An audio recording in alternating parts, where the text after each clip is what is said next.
મુદ્દે માણાવદરની મહિલાઓનો હોબાળો, અધિકારીઓ દોડતા થઈ ગયા। માણાવદર નગરપાલિકા દ્વારા શહેરની સફાઈ કરવામાં ન આવતા શહેરમાં રોગચાળો ફાટી નીકળ્યો છે, ત્યારે ગંદકીના ત્રાસથી ત્રાહિમામ મહિલાઓએ હોબાળો મચાવ્યો। મહિલાઓનું ટોળું રોડ પર આવી ગયું હતું અને હલ્લાબોલ કર્યો। સમયસર સફાઈ ન કરાતા મહિલાઓ ઉગ્ર બની અને રણચંડી બની જોવા મળી। કચરાના વાહનની ચાવી કાઢીને હલ્લાબોલ કર્યું। આ ઘટના માણાવદર વોર્ડ નંબર 4ની છે। અહીં ચોમાસા દરમિયાન ગંદકી અને કચરાના ઢગલા થઈ જતા સ્થાનિકો ત્રાહિમામ પોકારી ઉઠ્યા છે। વારંવાર રજૂઆત કરવા છતાં સમયસર સફાઈ કરાતી નહોતી। આખરે રોષે ભરાયેલી મહિલાઓ એકઠી થઈ અને કચરાની ગાડીની ચાવી જ લઈ લીધી। ઘણા દિવસોથી સફાઈ નહીં થતા મહિલાઓ રોડ પર ઉતરી આવી અને ટીપર વાહનની ચાવી કાઢી લીધી। સાથે ચીમકી ઉચ્ચારી કે જ્યાં સુધી યોગ્ય સફાઈ કરવામાં નહીં આવે ત્યાં સુધી ચાવી નહીં મળે। આ ઘટનાની નગરપાલિકાના સેનિટેશનના અધિકારીઓ દોડતા થયા અને મામલો થાળે પાડ્યો। મહિલાઓનું કહેવું છે કે આવું વારંવાર થઈ રહ્યું છે, પરંતુ સફાઈ નથી થઈ રહી। ભાવનગરમાં એક ફ્લેટમાં 16 પરિવારના જીવ તાળવે ચોંટ્યા। કઈક આ રીતે પરિવારનું સીડી તૂટી ગયા બાદ રેસ્ક્યુ કરાયું। દ્રશ્યો છે ભાવનગરના। ભાવનગર શહેરના ગીતા ચોક વિસ્તારમાં આવેલા ઋષભદેવ ફ્લેટ્સની સીડી ધરાશાયી થઈ।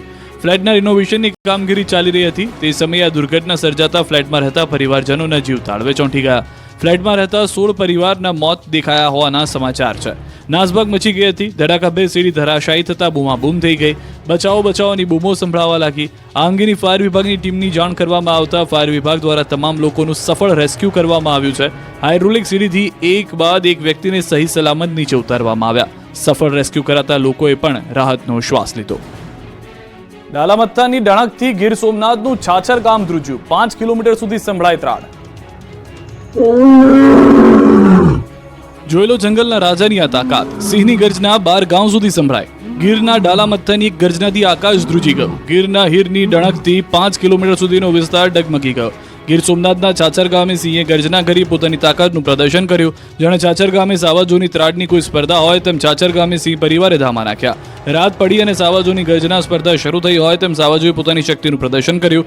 સિંહે પોતાની શક્તિનું એવું પ્રદર્શન કર્યું કે આખું ગીર ધ્રુજવા લાગ્યું। રાત્રિ સમયે સિંહની ગર્જનાથી આખું છાછર ગામ ડગમગી ગયું। સિંહની ડણકથી ગામ લોકોના પગ થરથર ધ્રુજવા લાગ્યા। સિંહના હુંકારથી રાતની શાંતિ પણ ચિરાઈ ગઈ। લોકોની ઊંઘ હરામ થઈ હાહાકાર મચી ગયો। સિંહની ગર્જના એટલી ભયંકર હતી કે ગામ લોકોના રૂવાડા ઊભા થઈ ગયા। સિંહની ગર્જના નજીકથી સાંભળતા ખેડૂતોને જમીન ધ્રુજતી હોય તેવું લાગ્યું। સિંહની ગર્જનાથી બલબલાના પગ ધ્રુજવા લાગ્યા। સિંહની ગર્જના 5 કિલોમીટર દૂર સુધી સંભળાતા ભયનો માહોલ ઊભો થયો। અરવલ્લીના ગામમાં દીપડો શિકારની શોધમાં આવી ચડ્યો। દીપડો રસ્તા પર આંટા ફેરા મારી રહ્યો છે। અહીંથી પસાર થતા લોકો પર જીવનું જોખમ તોડાઈ રહ્યું છે। દ્રશ્યો અરવલ્લીના ચોપડા પહાડપુર માર્ગના છે, જ્યાં દીપડાની દહેશતથી ગ્રામજનો ધ્રુજી રહ્યા છે। દીપડો દેખાયા બાદ અનેક ગામના ભયનો માહોલ છે। પરિણામે વાહન ચાલકો અહીંથી પસાર થતા પણ ડરી રહ્યા છે। ખેડૂતો પણ ખેતરે જતા બીક અનુભવે છે। વન વિભાગને જાણ કરતા તાત્કાલિક પાંજરા મૂકવામાં આવ્યા, પરંતુ ગ્રામજનોનો દાવો છે કે વન વિભાગ જાણે મજાક કરતો હોય એમ પાંજરા તો મૂક્યા, પણ એમાં દીપડો ફસાય એવો કોઈ ખોરાક મૂક્યો નથી। સવારે કોઈ ગ્રામજન બાઇક લઈને બાળકોને સ્કૂલે મૂકવા જઈ રહ્યો હતો ત્યારે જ દીપડો દેખાયો। વાહન ચાલકો પૈકી કેટલાકે લટાર મારી રહેલા દીપડાનો વિડીયો બનાવ્યો। વિડીયો વાયુ વેગે વાયરલ થયો અને ચોપડા અને પહાડપુર સહિતના વિસ્તારમાં ફફડાટ ફેલાયો। દીપડાને લઈને ખળભળાટ મચી જતા વન વિભાગ એક્શનમાં આવ્યું અને પાંજરા મુકાયા છે, પરંતુ તેમાં ખોરાકની વ્યવસ્થા ન હોવાનો ગ્રામજનોનો આરોપ છે। હાલ તો ગ્રામજનો એ જ રાહ જોઈને બેઠા છે કે દીપડો આવે અને પાંજરામાં પુરાય તો આફત ટળે। સ્વચ્છતા અભિયાન અંતર્ગત મહેસાણામાં મંત્રી ઋષિકેશ પટેલે કરી સફાઈ। દેશભરમાં સ્વચ્છતા અભિયાન ચાલી રહ્યું છે। 78માં સ્વતંત્ર પર્વ નિમિત્તે સફાઈ અભિયાન, વૃક્ષારોપણ, પાણી બચાવો કાર્યક્રમ અંતર્ગત મહેસાણામાં આરોગ્ય મંત્રી ઋષિકેશ પટેલે પણ સફાઈ કરી। આરોગ્ય મંત્રી વહેલી સવારમાં વિસનગર પહોંચ્યા હતા। વિસનગરમાં ભાજપના કાર્યકર્તાઓની સાથે ઋષિકેશ પટેલે પ્રતિમાની સફાઈ કરી હતી। બાબા સાહેબ આંબેડકર, સરદાર વલ્લભભાઈ પટેલ, સ્વામી વિવેકાનંદ સહિતના પ્રતિમાઓની સફાઈ કરાઈ। પ્રતિમાઓને પાણીથી સાફ કરાઈ તો રોડ પર ગંદકી હતી ત્યાં પણ સફાઈ કરાઈ। જ્યાં ગંદકી હતી ત્યાં અધિકારીઓ અને પાલિકાના નેતાઓ સફાઈ અંગે સૂચનાઓ આપી હતી। જ્યાં ગંદકી દેખાય તેનો કાયમી નિકાલ કરવા સૂચના આપી। જે જગ્યાએ પાણી ભરાયું હોય ત્યાં મચ્છરનો ઉપદ્રવ ન થાય તે માટે પાવડર છંટાયો। રોડ પર જ્યાં ખાડા હોય ત્યાં ખાડા પૂરવાનું કામ કરાયું। વિસનગર ભાજપના કાર્યકર્તાઓ અને પાલિકા દ્વારા સફાઈ અભિયાનનું ખાસ આયોજન કરાયું હતું। ગુજરાત સહિત દેશભરમાં નીટની પીજીની પરીક્ષા લેવાય। ગુજરાતના 9000 વિદ્યાર્થીઓએ આપી પરીક્ષા। દેશમાં તબીબી ક્ષેત્રે અભ્યાસ કરવા માટે વિદ્યાર્થીઓએ નીટની પરીક્ષા આપી। 23 જૂનના રોજ મેડિકલ ક્ષેત્રે પ્રવેશ મેળવવા માટે યોજાયેલી નીટ પીજીની પરીક્ષા પેપર લીક થયા હોવાની આશંકા સાથે રદ કરવામાં આવી। જે પરીક્ષા 11 ઓગસ્ટને રવિવારના રોજ ફરી એક વખત દેશના 1000 કરતાં પણ વધુ પરીક્ષા કેન્દ્ર પર નીટની પીજીની એક્ઝામ લેવાઈ। મેડિકલ ક્ષેત્રમાં ઉચ્ચ શિક્ષણ માટે એટલે કે પોસ્ટ ગ્રેજ્યુએશન પ્રવેશ માટે કમ્પ્યુટર બેઝ પરીક્ષા માટે દેશભરમાંથી 2,36,000થી વધુ, જ્યારે ગુજરાતમાંથી 9,000 જેટલા ઉમેદવારોએ નીટ પોસ્ટ ગ્રેજ્યુએશન પ્રવેશ માટેની પરીક્ષા આપી। મેડિકલમાં પોસ્ટ ગ્રેજ્યુએશન અભ્યાસ માટે દેશમાં 54,000 અને રાજ્યમાં 2500 જેટલી બેઠકો માટે વિદ્યાર્થીઓએ નીટ પીજીની પરીક્ષા આપી છે. સુરત જેલમાં કેદીના મોત બાદ પરિવારજનોનો હોબાળો.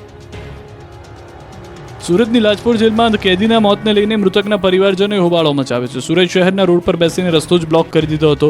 સુરતની લાજપોર જેલમાં કસ્ટડીમાં યુવકના મોત મામલે મોટી સંખ્યામાં લોકો એકઠા થયા હતા. 5મા દિવસે પણ મૃતકના પરિવારજનોને સમાજના આગેવાનોએ લાશ કરવાનો ઇનકાર કર્યો. બાઇક ચોરીના આરોપસર મૃતક મહેશ વાળાનું લાજપોર જેલમાં ઉલટી થયા બાદ મોત થયું. પોલીસકર્મીના મારથી મોત થયું હોવાનો મૃતકના પરિવારજનોએ આક્ષેપ કર્યો. 5 પોલીસકર્મી વિરુદ્ધ એટ્રોસિટી અને હત્યાનો ગુનો નોંધવાની પરિવારજનોની માંગ છે. માંગ નહીં સ્વીકારાય તો સમાજના લોકો અને પરિવારજનો અન્ન અને જળનો ત્યાગ કરી ધરણા કરશે. મૃતક કેદી યુવકનું નામ મહેશ ઉર્ફે ભરત વાળા છે અને પોલીસે 31 જુલાઈના રોજ બાઇક ચોરીના ગુનામાં ધરપકડ કરી હોવાની વાત છે. ગુજરાતની જીવાદોરી છલોછલ. 88% નર્મદા ડેમ ભરાઈ ગયો છે. 9 દરવાજા ખોલવામાં આવ્યા. ગુજરાતની જીવાદોરી નર્મદા બંધ તેની મહત્તમ સપાટીએ પહોંચવાની તૈયારીમાં છે. સિઝનમાં પ્રથમવાર નર્મદા ડેમની સપાટી 135.02 મીટર પર પહોંચી છે. નર્મદા ડેમ 88% ભરાયો છે. ઇન્દિરા સાગર અને ઓમકારેશ્વર ડેમના 13 દરવાજા ખોલી હજુ 4 લાખ ક્યુસેક પાણી છોડતા આ પાણી સવારમાં નર્મદા સરોવરમાં આવી ગયું છે. એટલે કે બાકી રહેલી 4 મીટરની સપાટી પણ ભરાઈ શકે છે. હાલ નર્મદા ડેમના 9 દરવાજા ખોલી 1.5 લાખ ક્યુસેક પાણી છોડવામાં આવી રહ્યું છે. ઉપરવાસમાંથી 3 લાખ ક્યુસેક વધુ પાણીની આવક થઈ રહી છે. નર્મદા ડેમ મહત્તમ સપાટીથી માત્ર 3.66 મીટર દૂર છે. નર્મદા ડેમમાં 3,824.60 million cubic metre live storage પાણી છે. ડેમની મહત્તમ સપાટી 138.68 મીટર છે. ત્યારે નર્મદા કાંઠાના ગામડાઓને સાવધાન કરાયા છે. બીજી તરફ રિવરબેડ પાવર હાઉસના 6 ટર્બાઇનો ધમધમી ઉઠ્યા છે. પાવર હાઉસમાંથી 43,755 ક્યુસેક પાણી નદીમાં છોડાઈ રહ્યું છે. કેનાલ હેડ પાવર હાઉસમાં 14,097 ક્યુસેક પાણી છોડાઈ રહ્યું છે. એટલે નર્મદા નદીમાં 53,955 ક્યુસેક પાણી છોડવામાં આવે છે. જ્યારે દરવાજા ખોલી 1.5 લાખ ક્યુસેક પાણી છોડવામાં આવી રહ્યું છે. નદીમાં પાણી છોડવામાં આવતા ગરુડેશ્વર વિયર ડેમ ઓવરફ્લો થયો છે. નર્મદા છલોછલ અને છલકાતી હોય એવા નયનરમ્ય દ્રશ્યો, ઘેરા વાદળો વચ્ચે સુંદર મનમોહક દ્રશ્યો જોવા મળી રહ્યા છે, જેને જોઈ પ્રવાસીઓ આકર્ષાયા છે. એક બાજુ નર્મદા બંધમાંથી ધમધમતા પાણીના પ્રવાહ વહેતા ધોધની જેમ દેખાતા પ્રવાસીઓ જોવા ઉમટી પડ્યા. આવો આહલાદક દ્રશ્યો જોઈ પ્રવાસીઓ પણ મંત્રમુગ્ધ થઈ ગયા. ભરૂચના 61 ગામના લોકો સાવધાન રહેજો, માં રેવાના પાણી તબાહી મચાવી શકે. નર્મદા ડેમ હવે ગમે ત્યારે ઓવરફ્લો થશે. ઉપરવાસમાં પાણીની આવકને લઈને ડેમના દરવાજા ખોલવામાં આવતા ડેમ નીચેના ગામડાઓમાં ધબકારા વધી ગયા છે. ભરૂચના 61 ગામના લોકોની ચિંતામાં વધારો થયો છે. ભરૂચમાં નર્મદા ડેમની જળસપાટી વધતા પૂરનો ખતરો તોળાઈ રહ્યો છે, જેને લઈને જિલ્લાના 61 ગામને એલર્ટ અપાયું છે.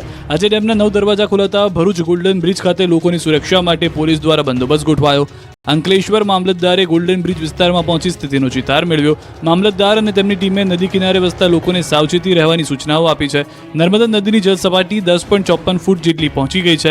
મામલતદારે માછીમારી કરવા જતા, પશુ ચરાવવા જતા લોકોને સાવચેતી રાખવા જણાવ્યું. ભરૂચ જિલ્લામાં નીચાણવાળા વિસ્તારમાં 5 લાખ ક્યુસેક પાણીથી વધુ પાણી નર્મદા નદીમાં છોડવામાં આવે તો કદાચ પાણી ભરાય. ભરૂચના નીચાણવાળા વિસ્તારોના રહીશોને પણ સલામતીના ભાગરૂપે સલામત સ્થળે ખસી જવા તંત્ર દ્વારા સૂચના આપવામાં આવી છે. નર્મદા ડેમમાંથી પાણી છોડાતા ડભોઈના 4 ગામ એલર્ટ પર. ગુજરાતની જીવાદોરી સમાન નર્મદા ડેમ 90% જેટલો ભરાઈ ગયો છે. ઉપરવાસમાંથી